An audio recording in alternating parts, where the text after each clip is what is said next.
عمران خان صاحب اور بشرا be be پچھلے کئی مہینوں سے، خان صاحب 1000 دنوں سے زیادہ سے جیل میں ہیں۔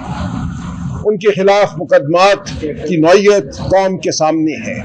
کہیں کہتے ہیں کرسی کے پیچھے کھڑے سپاہی نے سنا، کہیں کہتے ہیں میز کے نیچے چھپے سپاہی نے سنا کہ سازش ہو رہی تھی، اور اس کے اوپر ان کو 10 سال 14 سال سزا دی جاتی ہے۔ کبھی کہا جاتا ہے کہ ایک برخاست شدہ ملازم پرائم منسٹر ہاؤس کا وہ گواہی دیتا ہے کہ فلاں گھڑی جو ہے اس کی قیمت کم لگوانے کو مجھے کہا گیا تھا، اور ایف بی آر کے افسران نے میرے کہنے پر کم قیمت لگائی۔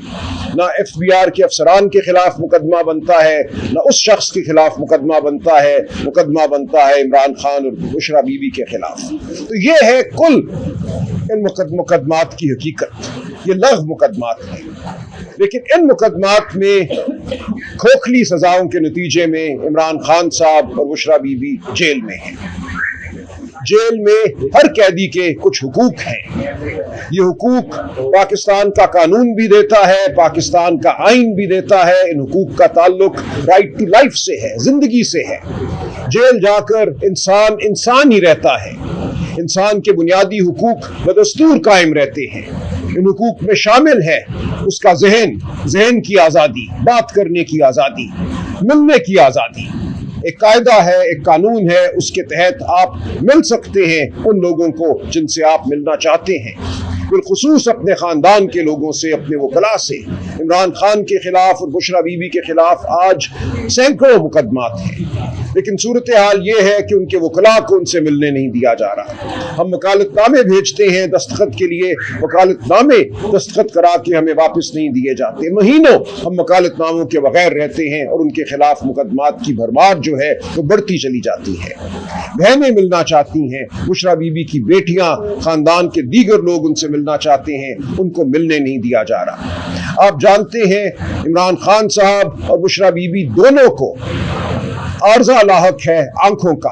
یہ بات مانتے ہیں، یہ اعتراف کرتا ہے یہ نظام کہ جیل میں ان کو ایسے حالات میں رکھا گیا جس کی وجہ سے دونوں کو شدید مشکلات کا سامنا کرنا پڑا۔ ان کی صحت گری ہے، ان کی آنکھوں کو خطرہ ہے، بینائی کو خطرہ ہے۔ ایک آنکھ عمران خان صاحب کی ضائع ہو چکی ہے، لیکن اس کے باوجود یہ شفاف نظام نہ ان کی بہنوں کو ملنے دیتا ہے، نہ بشرا بی بی کی بیٹیوں کو ملنے دیتا ہے، نہ ان کے ذاتی معالجین کو ملنے دیتا ہے۔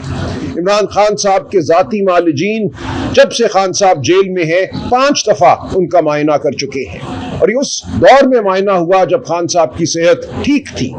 اب جب وہ علیل ہیں، ان کی آنکھ کو ایک عارضہ لاحق ہے، تو ان کے معالجین کو ملنے نہیں دیا جا رہا۔ یہ بربریت ہے، یہ سفاکی ہے۔ ہم اس کے خلاف روز عدالتوں میں آواز بلند کرتے ہیں۔ اسلام آباد ہائی کورٹ نے پچھلے سال 24 مارچ 2025 کو ایک فیصلہ دیا اور کہا کہ منگل والے دن اور جمعرات والے دن عمران خان صاحب سے ملاقاتیں کرائی جائیں گی، لسٹ دی جائے گی وکلاء کی، رفقا کی، اور خاندان کے لوگ تو ہیں ہی، بہنیں ہیں، ان سب کی ملاقاتیں 2 دفعہ ہفتے میں کم از کم کرائی جائیں گی۔ اس فیصلے پر 1 دفعہ بھی عمل درآمد نہیں ہوا۔ جب ان کا دل چاہا، جس کو ملوانا چاہا انہوں نے ملوا دیا، کبھی ایک منظور نظر کو، کبھی دوسرے منظور نظر کو۔ ہم اس کے خلاف احتجاج کرتے رہے، ہم نے عدالتوں میں توہین عدالت کی درخواستیں دائر کی۔ ان درخواستوں کو بیک جنبش قلم پچھلے سال اکتوبر 2025 کے ایک دن رد کر دیا گیا۔ اسلام آباد ہائی کورٹ نے اپنے ہی حکم کی خلاف ورزی کے خلاف دائر شدہ توہین عدالت کی درخواستوں کو رد کر دیا، یعنی کہ اپنے حکم کی ساخت بھی اسلام آباد ہائی کورٹ نے برقرار نہ رکھی۔ اس کے خلاف ہم سپریم کورٹ آئے، ہم نے اپیل کی کہ یہ حکم ہے، یہ قانون ہے، اس حکم پر عمل نہیں ہو رہا، قانون پر عمل نہیں ہو رہا۔ خان صاحب کو قید تنہائی میں رکھ دیا گیا ہے۔ قید تنہائی ٹارچر یعنی کہ ایذا رسانی کی ایک قسم ہے۔ دنیا جہاں کے قانون، انٹرنیشنل کنونشن آن ٹارچر، قید تنہائی کو ٹارچر قرار دیتی ہے۔ خان صاحب پہ ٹارچر ہو رہا ہے، ایذا رسانی ہو رہی ہے, ان کی ایک آنکھ ضائع ہو چکی ہے. اس سب کے باوجود ہماری اپیل جو سپریم کورٹ آف پاکستان میں اکتوبر 2025 سے زیر التوا ہے, ایک دفعہ بھی نہیں سنی گئی.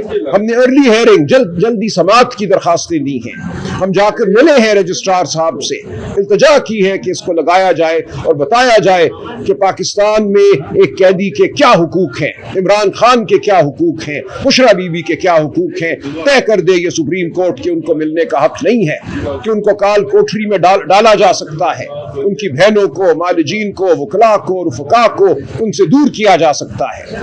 آپ جانتے ہیں ماضی میں جب ایک ماضی کے وزیر اعظم کو جیل میں ڈالا گیا تو ہر روز 50 سے 70 لوگ ان کو ملتے تھے. کوٹ لکھپت جیل میں ایک محفل سجتی تھی, وہاں کھانے آتے تھے, چائے چلتی تھی. اب یہ صورتحال ہے کہ عمران خان کے سلام کا جواب نہیں دیا جاتا. 8 اپریل کو سلمان صفدر صاحب جب ان سے ملے عدالت کے ایک حکم کے تحت, تو خان صاحب نے بتایا کہ میں اگر کسی سپاہی کو یا سلام بھی کرتا ہوں تو اس کو ہدایت ہے کہ میرے سلام کا جواب نہ دے, تاکہ انسانی آواز میرے کانوں میں نہ پڑے. یہ ہے صورتحال جیل میں. خان صاحب نے بتایا کہ تمام دعوے کہ میری آنکھ کا علاج ہو رہا ہے, میری آنکھ بہتر ہو گئی ہے, غلط ہے.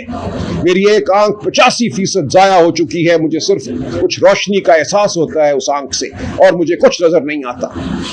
تو ہم آج کھڑے ہیں ایک بار پھر سپریم کورٹ کی دہلیز پر. ہم ہر قانونی جو عمل ہے اس کو آزما چکے ہیں, ہر قانونی التجا ہم کر چکے ہیں. ہماری اپیل یہاں اکتوبر 2025 سے دائر شدہ ہے, ایک بھی ہیئرنگ اس میں نہیں ہوئی, اس کو لگایا نہیں گیا. ہم مل چکے ہیں رجسٹرار صاحب سے, ہم ارلی ہیئرنگ کی درخواست دائر کر چکے ہیں, اس کے باوجود ہماری اپیل نہیں لگ رہی. تو ہم یہ مقدمہ پاکستانی قوم کے سامنے بھی رکھتے ہیں, یہ مقدمہ ہم آپ کے ذریعے ایک بار پھر سپریم کورٹ کے جو متعلقہ حکام ہیں ان کے سامنے بھی رکھتے ہیں کہ اس معاملے کو حل کیا جائے, بتا دیا جائے اس قوم کو کہ کیا حقوق ہیں کسی بھی قیدی کے, کیا حقوق ہیں عمران خان کے, بشرا بی بی کے. کیا ان کے لیے کوئی علیحدہ کالا قانون ہے جس کے تحت ان کو جیل میں رکھا جائے گا؟ پوری دنیا میں قیدیوں کو احترام کے ساتھ جیل میں رکھا جاتا ہے.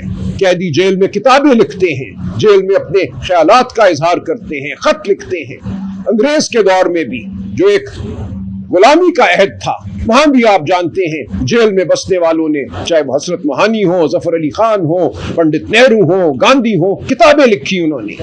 آج بھی تہاڑ جیل میں جو بیٹھے ہوئے ہیں بچے, جن کو جواہر لال نہرو یونیورسٹی سے 2019 میں گرفتار کیا گیا جب وہ فسطائیت کے خلاف مظاہرہ کر رہے تھے, وہ جیل میں بیٹھے ہوئے مقالے لکھ رہے ہیں, کتابیں لکھ رہے ہیں, ان کی بات ہم تک پہنچ رہی ہے. تو یہ ہے مہذب اور نیم مہذب دنیا کا دستور. پاکستان آج اس سطح سے بہت نیچے گر چکا ہے. یہاں قیدی کو یرغمال بنا دیا گیا ہے, قیدی کو غلام کا بلکہ ایک انسان سے بدتر درجہ دے دیا گیا ہے. تو ہم یہ نہیں مانیں گے, ہم اس کے خلاف آواز بلند کرتے رہیں گے, ہم اس کے خلاف نکلیں گے بھی. میں بار بار یہ کہتا ہوں کہ بالآخر پاکستانی قوم کو اپنے فیصلے سڑکوں پر کرنا ہوں گے. تاریخ گواہ ہے جب فسطائیت اس حد تک پہنچ جائے, جب عدالتوں کے دروازے بند ہو جائیں, جب پارلیمان یرغمال